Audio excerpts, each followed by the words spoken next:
ಎಲ್ರಿಗೂ ನಮಸ್ಕಾರ.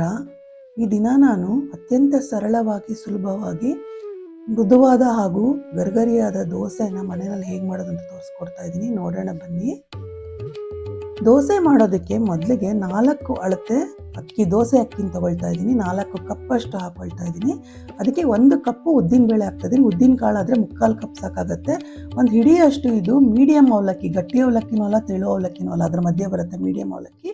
1 table spoon ಅಷ್ಟು ಮೆಂತ್ಯ. ಇದನ್ನು 3ರಿಂದ 4 ಸಲ ಚೆನ್ನಾಗಿ ತೊಳ್ಕೊಂಡು ಇದನ್ನು ಮುಳುಗೋ ಅಷ್ಟು ನೀರು ಹಾಕ್ಕೊಳ್ಳೋಣ. ನೀರು ಹಾಕಿ 5ರಿಂದ 6 ಗಂಟೆ ನೆನಿಬೇಕಾಗತ್ತೆ. ಇದು ನೋಡಿ, ಒಂದು ತಟ್ಟೆ ಮುಚ್ಚಿ ನೆನೆಯಕ್ಕೆ ಬಿಡೋಣ. ಇವಾಗ ಅವಲಕ್ಕಿನ ಇದನ್ನು ಸ್ವಲ್ಪ ಟೈಮಲ್ಲಿ ನೆನೆಸ್ಕೊಂಡ್ರೆ ಸಾಕಾಗತ್ತೆ. ಇದು ಮೀಡಿಯಮ್ ಅವಲಕ್ಕಿ. ಇದು ಮೀಡಿಯಮ್ ಅವಲಕ್ಕಿ ಹಾಕೋದ್ರಿಂದ ದೋಸೆ ತುಂಬ ಚೆನ್ನಾಗಾಗುತ್ತೆ.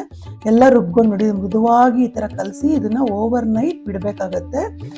ಬೆಳಗ್ಗೆ ಹುದುಗ್ ಬಂದಿದೆಯಾ ನೋಡೋಣ. ನೋಡಿ, ರಾತ್ರಿ ಎಲ್ಲ ಇದನ್ನು ಬಿಟ್ಟಿದ್ದೀನಿ ಹಿಂಗೆ ಹುದುಗ್ ಬರೋಕ್ಕೆ. ಚೆನ್ನಾಗಿ ಹುದುಗ್ ಬಂದಿದೆ. ಇವಾಗ ಇದಕ್ಕೆ ಉಪ್ಪನ್ನು ಸೇರಿಸೋಣ. ನೋಡಿ, ಚೆನ್ನಾಗಿ ಮಿಕ್ಸ್ ಮಾಡಿಕೊಂಡು ಉಪ್ಪಿಗೆ ರುಚಿಗೆ ಎಷ್ಟು ಬೇಕೋ ಅಷ್ಟು ಉಪ್ಪು ಹಾಕ್ಕೊಂಡು ಅದಕ್ಕೆ ಸ್ವಲ್ಪ ನೀರು ಹಾಕಿ ಉಪ್ಪನ್ನ ಮಿಕ್ಸ್ ಮಾಡ್ಕೊಳ್ಳೋಣ. ಉಪ್ಪನ್ನ ಹಾಕಿ ಇದನ್ನು ಚೆನ್ನಾಗಿ ಮಿಕ್ಸ್ ಮಾಡ್ಕೊಳ್ಳೋಣ. ಮಿಕ್ಸ್ ಮಾಡಿಕೊಂಡು ನೋಡಿ, ದೋಸೆ ಹಿಟ್ಟು ಈ ಹದಕ್ಕೆ ಮಾಡ್ಕೋಬೇಕಾಗತ್ತೆ. ಈ ಥರದ್ದು ಒಂದು ಹದದಲ್ಲಿ ದೋಸೆ ಹಿಟ್ಟು ಮಾಡಿಕೊಂಡ್ರೆ ತುಂಬ ಚೆನ್ನಾಗಿ ಬರುತ್ತೆ.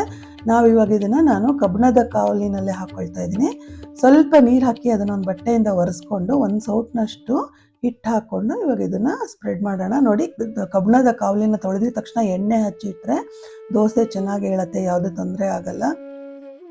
ಇವಾಗ ಸ್ವಲ್ಪ 1 ಟೀ ಸ್ಪೂನ್ ಅಷ್ಟು ಎಣ್ಣೆ ಹಾಕ್ಕೊಳ್ಳೋಣ. ಎಣ್ಣೆ ನಿಮಗೆ ರುಚಿಗೆ ಬೇಕಾದಂಗೆ ಹಾಕ್ಕೋಬಹುದು.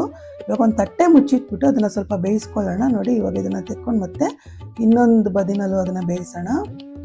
ಚೆನ್ನಾಗಿ ತುಂಬ ಚೆನ್ನಾಗಿ ಗರ್ಗರಿಯಾಗೂ ಆಗಿದೆ ದೋಸೆ, ಹಾಗೆ ಮೃದುವಾಗೂ ಆಗಿದೆ.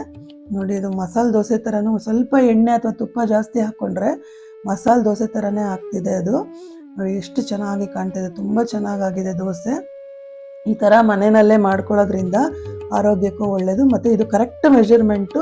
ಇನ್ನೊಂದು ಸ್ವಲ್ಪ ನೀರು ಹಾಕಿ ಅದನ್ನು ಬಟ್ಟೆನಲ್ಲಿ ಒರೆಸ್ಕೊಂಡು ಇವಾಗ ಸೆಟ್ ದೋಸೆನ ಹಾಕ್ಕೊಳ್ಳೋಣ. ನೋಡಿ, ಸ್ವಲ್ಪ ಸ್ಪ್ರೆಡ್ ಮಾಡಿಕೊಂಡ್ರೆ ಸ್ವಲ್ಪ 1 ಸೌಟಷ್ಟು ಹಿಟ್ಟು ಹಾಕ್ಕೊಂಡು ಸ್ವಲ್ಪನೇ ಸ್ಪ್ರೆಡ್ ಮಾಡಿಕೊಂಡು 1 ಟೀ ಸ್ಪೂನ್ ಅಷ್ಟು ಎಣ್ಣೆ ಹಾಕ್ಕೊಳ್ಳೋಣ. ಎಣ್ಣೆ ನಿಮಗೆ ರುಚಿಗೆ ತಕ್ಕಂಗೆ ಹಾಕ್ಕೋಬೋದು. ಒಂದು ತಟ್ಟೆನ ಮುಚ್ಚಿಟ್ಬಿಟ್ಟು ಬೇಯಿಸೋದ್ರಿಂದ ದೋಸೆ ಚೆನ್ನಾಗಿ ಬೇಯುತ್ತೆ. ಇವಾಗ ಇದನ್ನು ತಿರುವು ಹಾಕೋಣ. ನೋಡಿ, ಸೆಟ್ ದೋಸೆ ತುಂಬ ಚೆನ್ನಾಗಾಗಿದೆ.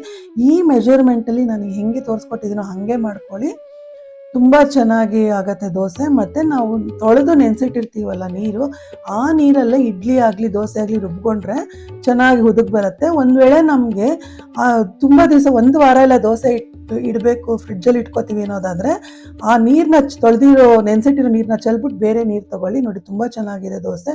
Thank you very much.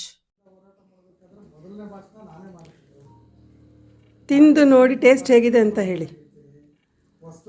Dosa ಸಾಫ್ಟಾಗಿ ಚೆನ್ನಾಗಿದೆಯಾ? ತುಂಬ ಚೆನ್ನಾಗಿ ಗರ್ಗರಿಯಾಗಿದೆ, ರುಚಿಯಾಗಿದೆ. ಮಸಾಲೆ ದೋಸೆ ಥರ ಇದೆಯಾ? Thank you.